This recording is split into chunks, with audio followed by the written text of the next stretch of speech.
Vous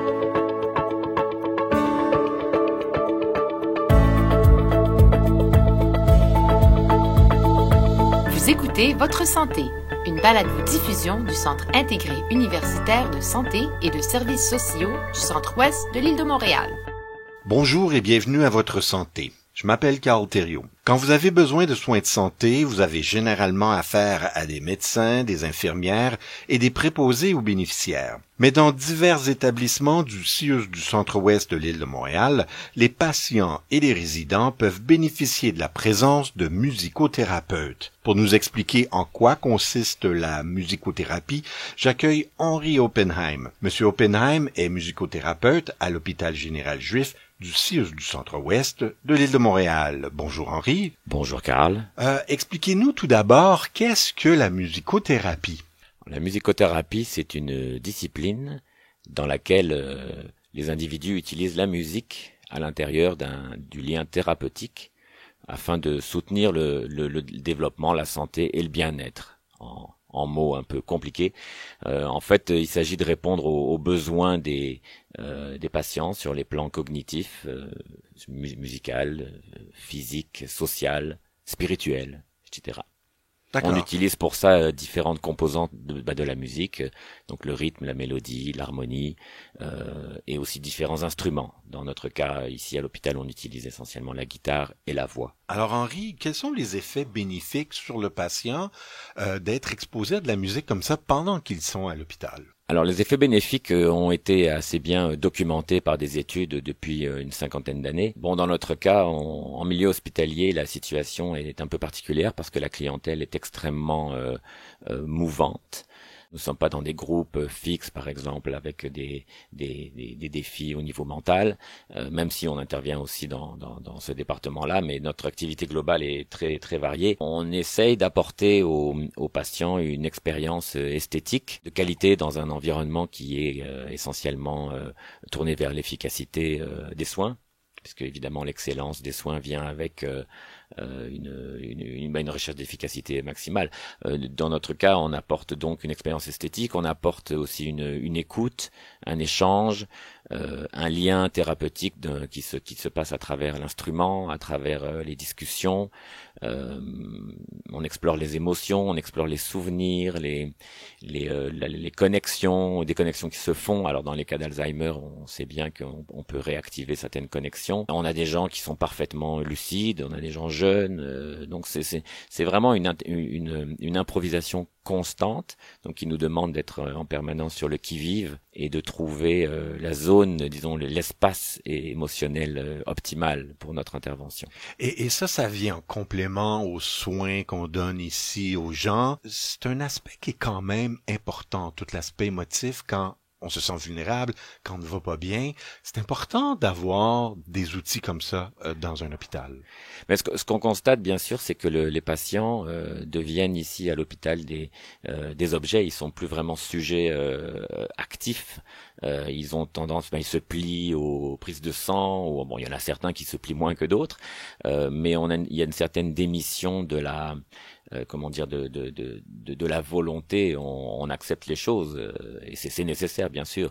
Comme partie de la relation thérapeutique qu'on établit avec les patients, il y a effectivement de réactiver. Et je dis souvent avec Sam, mon collègue, que quand on rentre dans une chambre et que le patient nous est conduit un petit peu d'une manière un petit mal polie, quasiment avec un geste de la main, eh bien ça fait partie de notre intervention, parce qu'on permet au patient, même si dans cette situation qui pourrait être considérée par nous comme un échec, on lui donne l'opportunité de dire non. On sent que c'est une chose qui est positive. Quand le patient peut dire non à quelqu'un qui rentre dans la chambre, c'est une façon aussi de reprendre son rôle de personne qui décide et qui peut poser des actes. Un peu plus de contrôle sur la situation qui, quand on est malade, est loin d'être évidente. Là. Exactement.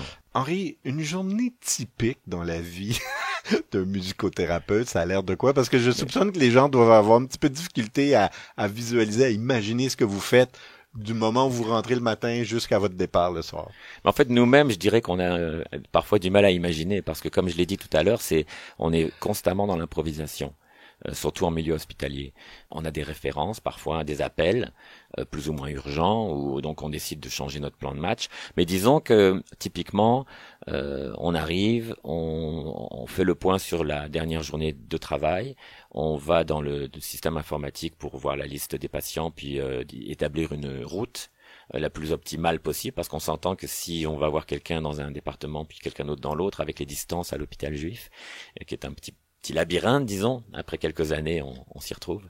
Bon, évidemment, on passe beaucoup de temps dans les transports, on va dire, même si c'est bon pour notre santé, parce que on marche. Marche beaucoup. Et donc, dans toute cette improvisation-là, on essaie de rester, disons, d'avoir des thèmes.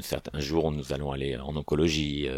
Un autre jour, dans un autre département, nous avons aussi des groupes un peu établis. En fait, on fait un mélange de groupes, donc 1 heure, par exemple, en psychiatrie ou 1 heure en gériatrie, qui devient une sorte de rendez-vous hebdomadaire, avec des choses beaucoup plus organiques. Et comme je dis souvent, un des grands privilèges qu'on a par rapport au staff, c'est qu'on a du temps. On a du temps, et c'est une chose qu'on offre aux patients. Alors évidemment dans certaines limites, c'est-à-dire que si on reste trop longtemps avec un patient, on reste moins avec d'autres. Mais c'est important pour nous de garder ce paramètre de temps. Et on sent que les patients sont très sensibles au fait qu'on regarde pas notre montre en disant qu'il faut qu'on parte. D'où l'aspect d'improvisation qui est très très présent dans nos interventions. Vous en avez parlé un tout petit peu tantôt, mais parlez-nous de toute la gamme des réactions que vous avez de la part des patients, et je dirais même comment le personnel réagit à votre présence comme ça. Le personnel qui nous voit pour la première fois, donc bon, c'est rare parce qu'on va quand même, ça fait un moment qu'on travaille ici, peut être un peu surpris, mais on se promène dans les couloirs aussi en jouant de notre instrument. Donc en fait, on essaie aussi de créer une atmosphère quand on passe, même si on joue pour nous-mêmes, ou on constate que en général le staff accueille ça très bien, comme quelque chose de doux et qui les sort un petit peu de la routine. Certains évidemment dans le staff nous adorent la musique et réagissent, et on finit même par jouer pour eux, parce que tout le monde est d'accord que quand le staff est de bonne humeur, les soins sont meilleurs, bien sûr. Donc nous faisons partie d'un ensemble. En fait, on a l'impression de faire partie d'un écosystème et d'apporter dans cet écosystème, autant au staff qu'aux familles, qu'aux patients, une dimension qui est plutôt absente le reste du temps. Alors vous êtes là pour soulager à peu près tout le monde sur votre passage, là, autrement dit. Oui, techniquement, on est plutôt là pour les patients, bien sûr. Mais les chambres sont rarement fermées, donc quand on joue dans une chambre, on sait que, et d'ailleurs souvent on arrive dans une chambre et la personne dit je vous ai entendu, c'était super, et on a des commentaires, alors que nous dans l'instant on est dans la bulle avec la personne avec qui on interagit, donc on oublie qu'on est entendu par finalement des dizaines de personnes probablement. Il y a une expression dans le système de santé qui parle d'humanisation des soins. Là, vous êtes l'exemple parfait de ça, vous, là. Oui, je suppose. Vous êtes trop modeste aussi. Quelles sont les qualités requises pour bien faire ce travail-là, Henri? Il y a tout l'aspect d'apprentissage, de théorique de la musicothérapie qui est important. Ensuite, quand on se retrouve, comme on dit souvent, il y a des choses qu'on n'apprend pas à l'université. Bon, 2 musicothérapeutes vont probablement répondre différemment à cette question, mais pour ma part, je dirais que la sensibilité, il y a une espèce de recherche du sweet spot en bon français, du point juste de l'espace émotionnel optimal, disons. Il faut être capable évidemment de jouer de la musique, il faut être capable d'improviser, il faut avoir une bonne oreille, il faut être capable aussi de rebondir sur une discussion pour que la musique et l'interaction verbale soient vraiment intimement mêlées, qu'on puisse passer de l'un à l'autre. Dans mon cas, moi je pense que c'est important d'avoir de la culture générale, parce que beaucoup de patients ont envie de parler. La musique permet de créer ce lien thérapeutique de confiance qui ensuite fait qu'ils vont se mettre à parler de leur vie, parler de leurs expériences, de leur pays. Donc ici c'est très multiculturel. Parler plusieurs langues aussi, ça c'est un atout ici. J'ai le souvenir d'une dame absolument charmante qui me parlait pendant pas des heures, mais longuement, uniquement en russe et en yiddish. Alors je connais le russe, lointainement, mais je l'ai connu très bien, je connais un peu le yiddish, donc on arrivait à communiquer. Elle pensait que je parlais couramment les deux langues, donc c'était absolument délicieux. Et parfois, elle partait en chanson. Et je la suivais, donc être capable d'accrocher l'air que la personne prend, de l'accompagner à la guitare.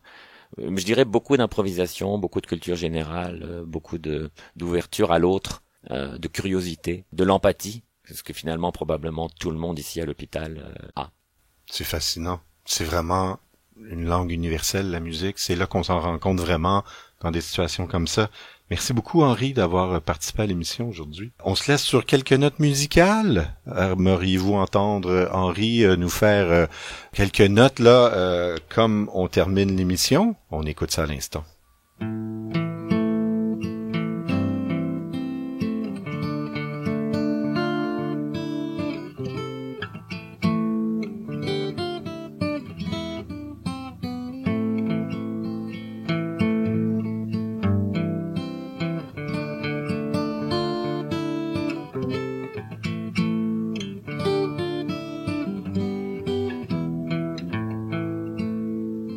Vous écoutez Henri Oppenheim, musicothérapeute à l'hôpital général juif du CIUS du centre-ouest de l'île de Montréal.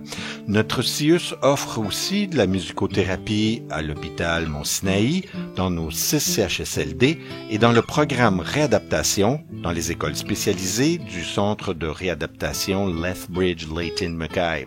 C'est tout pour cette semaine. Merci d'avoir été là. Pour écouter nos autres émissions, allez au balado.ciuscentreouest.ca, balado.ciusscentre-ouest.ca. Si vous avez des suggestions à nous faire, écrivez-nous. Je m'appelle Carl Thériault. À la prochaine. Vous écoutiez Votre Santé, une balado-diffusion produite par le service des communications du Centre intégré universitaire de santé et de services sociaux du Centre-Ouest de l'île de Montréal. Au plaisir de vous retrouver pour une autre édition de Votre Santé.